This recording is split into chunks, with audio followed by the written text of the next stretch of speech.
Siapakah Insinyur Solah Atia ini? Mengapa kematian beliau menggemparkan Kairo?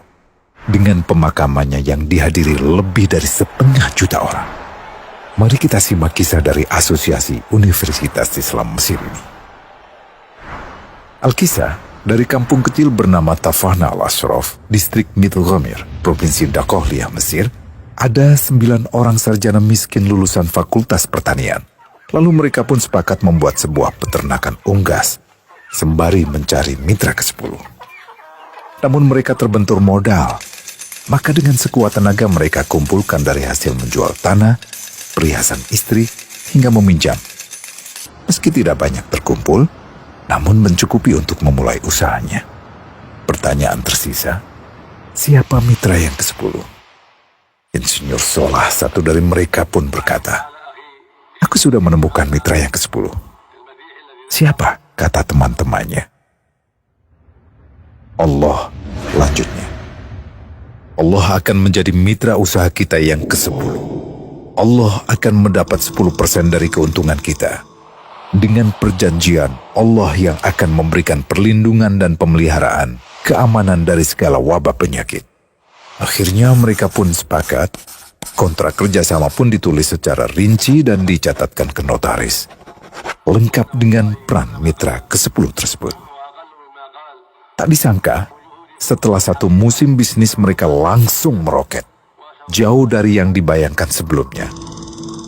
Lalu mereka pun kembali bersepakat menambah jatah keuntungan mitra ke-10 menjadi 20% di musim kedua, dan begitu seterusnya hingga mencapai 50%. Lalu bagaimana keuntungan mitra ke-10 itu dialokasikan? Dimulai dengan membangun sekolah dasar Islam putra, lalu lanjut putri, kemudian sekolah menengah putra, kemudian putri. Tambah lagi madrasah aliyah putra, lalu putri.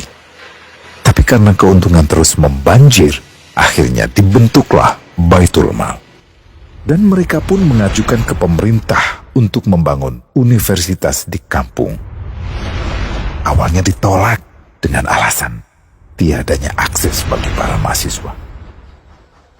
Tak berapa lama mereka pun mengajukan pembangunan universitas lengkap dengan stasiun kereta beserta jalurnya dengan biaya mandiri. Akhirnya permintaan ini disetujui, dan pertama dalam sejarah Mesir berdirilah sebuah universitas di perkampungan kecil. Semakin berkembang, dibangun pula fakultas kedua, ketiga, keempat hingga asrama putri dengan kapasitas 600 kamar. Lalu asrama putra dengan 1.000 kamar. Tiket kereta api pun digratiskan untuk memudahkan transportasi menuju kampung tersebut. Tak cukup hanya itu, dibangun Baitul Mal berikutnya hingga hilang kemiskinan di daerah tersebut.